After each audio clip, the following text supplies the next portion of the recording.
Jika ditanya bagaimana performa timnas Indonesia di dua laga kualifikasi Piala Dunia 2026, jawabannya mungkin cukup buruk.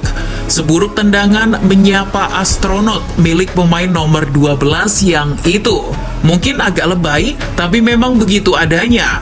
Penampilan dari skuad asuhan Sinteyong benar-benar di bawah standar. Dengan prediksi bakal mendulang 4 poin di dua laga kontra Irak dan Filipina, skuad Garuda justru hanya mendapatkan 1 poin.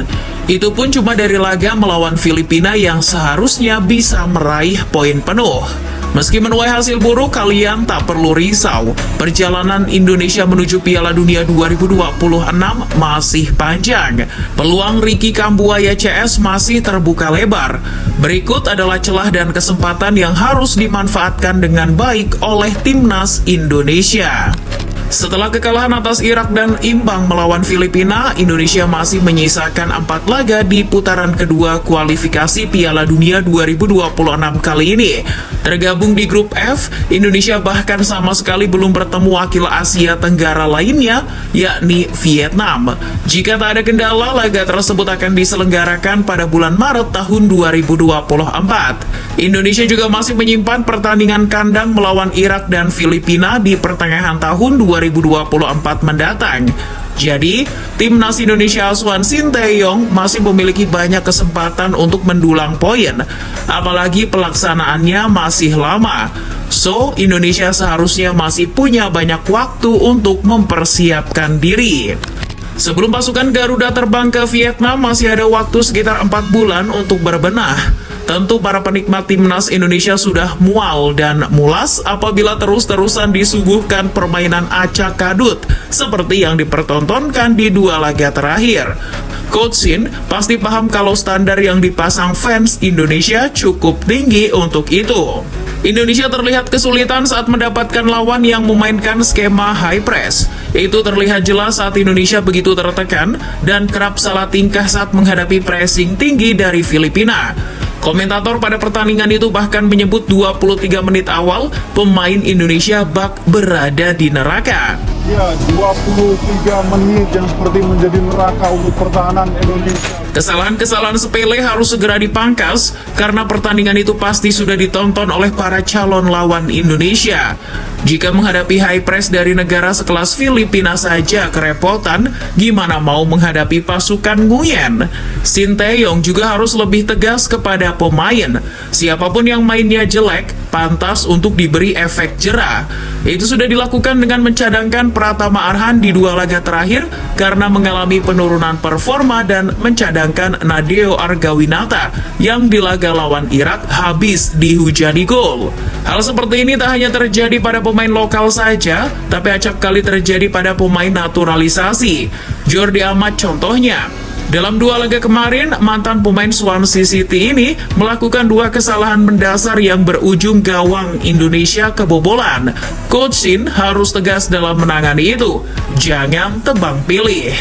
Jeda yang cukup lama itu pula memberikan kesempatan kepada Sinteyong untuk merombak skuadnya. Dua laga kemarin tentu bakal jadi pertimbangan Coach Shin dalam memilih pemain. Ia diperkirakan bakal memangkas pemain yang terlihat kurang berkontribusi dan memanggil nama-nama baru yang lebih menjanjikan. Ngomong-ngomong soal materi pemain, di dua laga kemarin Indonesia belum diperkuat 2 pemain muda berbakat yang berposisi sebagai pemain tengah. Mereka adalah Ivar Jenner dan Marceng alias Marcelino Ferdinand. Meski keduanya masih berusia muda, kontribusi dan gaya bermainnya bisa meningkatkan kualitas permainan Indonesia. Selain karena mobilitas dan naluri menyerangnya yang baik, Marceng memiliki kepercayaan diri yang tinggi. Pemain-pemain sepertinya sangat dibutuhkan oleh tim. Dengan kepercayaan diri yang baik, ia bisa memberikan warna tersendiri dalam permainan tim. Bahkan ketika keadaan tertinggal, Marcelino bisa jadi sosok pemecah kebuntuan. Itu semua sudah dibuktikan ketika melawan Argentina. Meski menghadapi tim juara dunia, Marceng terlihat pede untuk meliuk-liuk dan memancing pemain Argentina melakukan pressing kepadanya. Sedangkan Jenner punya kreativitas, ketenangan, dan umpan-umpan yang berkelas. Dalam dua laga kemarin, pola dan variasi serangan Indonesia sangat minim, seringnya terpusat pada pemain sayap.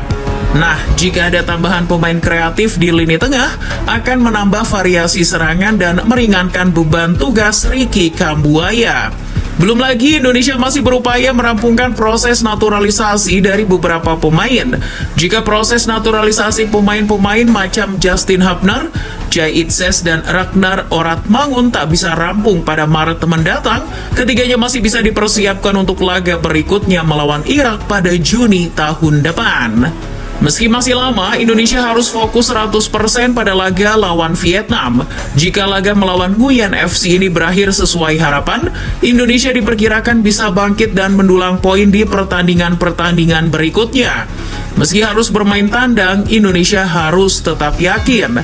Apalagi performa Vietnam di dua laga putaran kedua kualifikasi Piala Dunia 2026 tak begitu spesial. Vietnam baru mencetak 2 gol sama dengan Indonesia. The Golden Stars Warrior juga baru kalah dari Irak. Meski tak kalah telak, Vietnam yang bermain di kandang terlihat kesulitan dalam menerobos pertahanan Irak. Bahkan, menurut live score, Vietnam tak mampu melepaskan satu pun tembakan ke gawang Irak. Itu jauh lebih buruk dari skuad Garuda. Meski kalah 5-1, Indonesia setidaknya mampu menciptakan 2 peluang yang salah satunya menjadi gol. Keunggulan Vietnam adalah di sektor pertahanan. Irak saja sampai dibuat frustasi oleh pertahanan Vietnam dan baru bisa mencetak gol di menit 90+7. Maka dari itu, skuad asuhan Sinteyong yang harus bermain lebih sabar dalam membongkar pertahanan mereka jika ingin mencuri poin di kandang Vietnam nanti. Dengan kekalahan dari Irak kemarin, Vietnam berada di urutan kedua klasemen sementara grup F dengan mengoleksi 3 poin. Selisihnya tak begitu jauh bagi Indonesia yang baru mendapat 1 poin. Harapannya, Indonesia berhasil mendulang 3 poin di kandang Vietnam nanti. Jadi, mereka akan menggusur Vietnam di urutan kedua dengan perolehan 4 poin. Jika hanya 1 poin, ya selisihnya tetap sama. Jika laga melawan Vietnam berjalan sesuai harapan, Indonesia dipastikan kembali mendapatkan momentum untuk merangsek ke peringkat kedua. Apalagi Indonesia masih punya jatah untuk bermain di kandang. Tahu sendiri kalau main di kandang, skuad Garuda jadi makin sangar karena ada dukungan dari puluhan ribu penonton di stadion. Ketika bermain kandang melawan Irak, ini menjadi kesempatan buat Indonesia. Sinteyong pasti sudah membaca permainan Irak di pertemuan pertama. Jika evaluasi dan perbaikan dilakukan, Indonesia pasti akan bermain lebih cerdas. Bermain di kandang harus dimanfaatkan semaksimal mungkin oleh Indonesia untuk menguasai bola sejak menit awal. Tak muluk-muluk, hasil imbang di laga kandang kontra Irak dirasa sudah lebih dari cukup untuk Indonesia. Namun dengan satu catatan, skuad asuhan Sinteyong harus menyapu bersih 2 laga home lainnya melawan Filipina dan Vietnam. Jadi, Indonesia bisa mendulang 7 poin dari 3 pertandingan kandang. Gimana football lovers? Masih optimis lolos?